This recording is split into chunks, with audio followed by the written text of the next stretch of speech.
అధ్యక్ష ఇక్కడ ఒక రెండు విషయాలు అధ్యక్ష.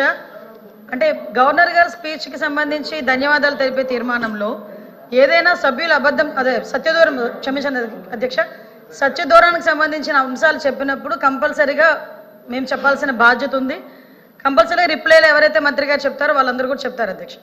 ఇప్పుడు మన సభ్యులు మాట్లాడినప్పుడు ప్రతిపక్ష హోదా గురించి మాట్లాడారు అధ్యక్ష. ఎందుకు ఈ సభలో మాట్లాడుతున్నానంటే ఆయన ఈ సభలో ఎత్తారు కాబట్టి విషయం చెప్పాలి అధ్యక్ష.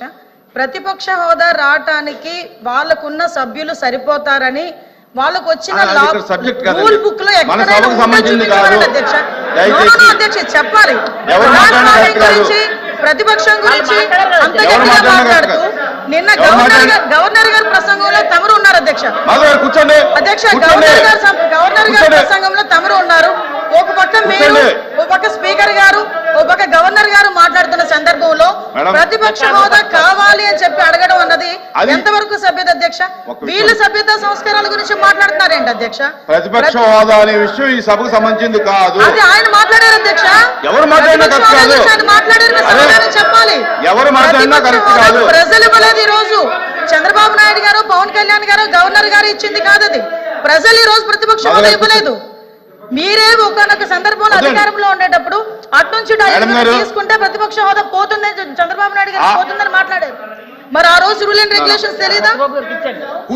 ఆ రోజు సత్యబాబు గారు పెద్ద ఆయన సభలో ఉన్నారు అధ్యక్ష. అర్థం చేసుకోవాలి అధ్యక్ష. ఎక్కడ పడితే అక్కడ దీని గురించి మాట్లాడితే మేము మాట్లాడతాం. జగన్మోహన్ రెడ్డి గారి ప్రభుత్వం వచ్చిన తర్వాత రామాయపట్నం, మచిలీపట్నం, మూలపేట ఈ 3 పోర్టులు తీసుకోవడంతో పాటు కాకినాడ గేట్వే పోర్టు తీసుకొచ్చింది 4 పోర్టు. ఇప్పుడు అధ్యక్ష గతంలో 8 ప్లీజ్ ప్లీజ్ డిస్టర్బ్ చేయబాక్ ప్లీజ్. గతంలో అధ్యక్ష 4 పోర్టులు రాష్ట్రంలో ఉంటే ఈ ప్రభుత్వం 5 సంవత్సరాల్లో కోవిడ్ పరిస్థితులు ఉన్నా కూడా 4 పోర్టులు పర్మిషన్లు తీసుకొచ్చి ల్యాండ్ ఎక్వైర్ చేసి మొత్తం పర్మిషన్లతో పాటు నిధులు కేటాయించి 4 పోర్టులు ఈ రోజు సగం పనులైన అధ్యక్ష. ఆ 4 పోర్టుల మధ్యలో ఈ 10 నెలల నుంచి పనులాగిపోయినాయి అధ్యక్ష. అయితే 10 పోర్టులు గతంలో ఉన్నతో పాటు మేము తీర్చిదిద్దామని చెప్తున్నాం అధ్యక్ష. ఇది మీరు రికార్డు చెక్ చేసుకోండి. మేము కానీ నేను ఏదైనా సత్యదూరంగా మాట్లాడుంటే నా మీద ఏ చర్యలు తీసుకున్నా నేను సిద్ధం అధ్యక్ష. ఇది మాత్రం నిజం. మీరు గవర్నర్తో అబద్ధం ఆడిచ్చారు. ఈ బుక్ లో ఉంది, ఇది చూసుకోండి మీరు. సరే సత్యదూరం అని చెప్తున్నాం కదా, సత్యదూరం అధ్యక్ష. ఇదే కాకుండా అధ్యక్ష ఈ పోర్టులకి బిజినెస్ రావాలి అంటే 5 రాష్ట్రాలు మన రాష్ట్రంలో ఆధారపడున్నాయి కాబట్టి తెలంగాణ కానీ, కర్ణాటక కానీ, ఛత్తీస్గఢ్ కానీ ఇలా అన్ని రాష్ట్రాలు మన మీద, కర్ణాటక కూడా మన కొంత ప్రాంతం మన ఆధారపడి ఉందని నేషనల్ హైవేలు అధ్యక్ష గత ప్రభుత్వంలో 39,000 కోట్ల రూపాయలతో పోర్ట్ కనెక్టివిటీ నేషనల్ హైవేస్ భారతదేశ ప్రభుత్వం ఇచ్చింది అధ్యక్ష. మన ప్రభుత్వంలో మన ఎంపీలు తీసుకొచ్చారు అధ్యక్ష. అది కూడా ఆర్థిక విధ్వంసం అని అడుగుతాను అధ్యక్ష. ఈ సందర్భంగా నేను అయిపోయిన తర్వాత ఫిషర్మెన్స్ అందరికి కూడా ఆక్వా అభివృద్ధి చెందుద్దని చెప్పని దాదాపు 9 ఫిషింగ్ హార్బర్స్, 5 జెట్టీస్ గత ప్రభుత్వంలో నిర్మాణం చేపట్టింది అధ్యక్ష. అది కూడా వాస్తవం అధ్యక్ష. రికార్డులు చెక్ చేసుకోవచ్చు. ఎన్ని పనులు జరిగినాయి, ఎన్ని పనులు జరుగుతూ ఉన్నాయి, ఎన్ని పూర్తయినాయి అనేది కూడా అధ్యక్ష ఇవి మీరు చూసుకోవచ్చు. కానీ దీంట్లో ఆ ప్రస్తావన లేదు అధ్యక్ష ఈ గవర్నర్ ప్రసంగంలో. ఈ కాకుండా మెడికల్ కాలేజ్ అధ్యక్ష 11 ప్రభుత్వ మెడికల్ కాలేజీలతో 75 ఏళ్లలో ఈ రాష్ట్రంలో కడితే ప్రైవేట్ మెడికల్ కాలేజీలు కాదు అధ్యక్ష, వ్యాపార సంస్థలు కాదు అధ్యక్ష.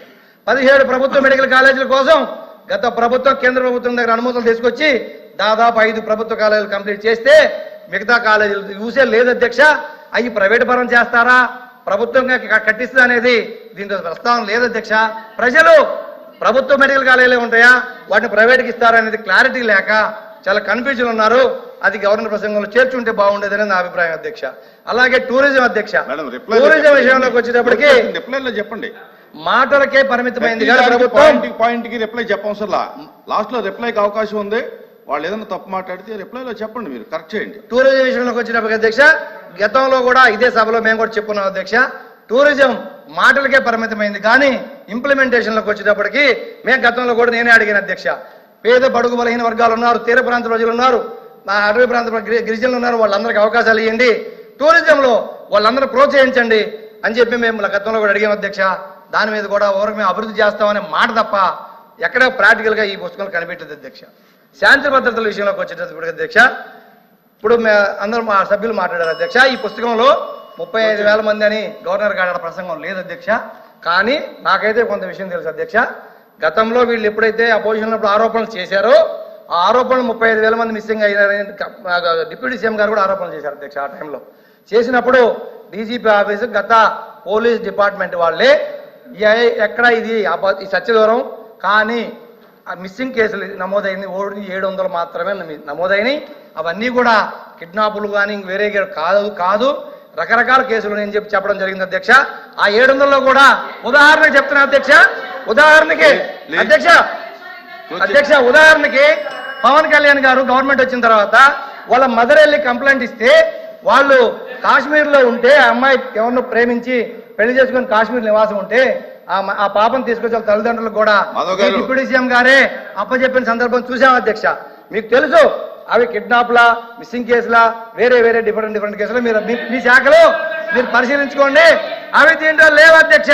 ఇదే కాకుండా ఫైనల్ లాస్ట్ అధ్యక్ష, లాస్ట్కి అధ్యక్ష ఇవన్నీ ఒక ఎత్తు అయితే ప్రజాస్వామ్యంలో మనందరం ఉన్నాం.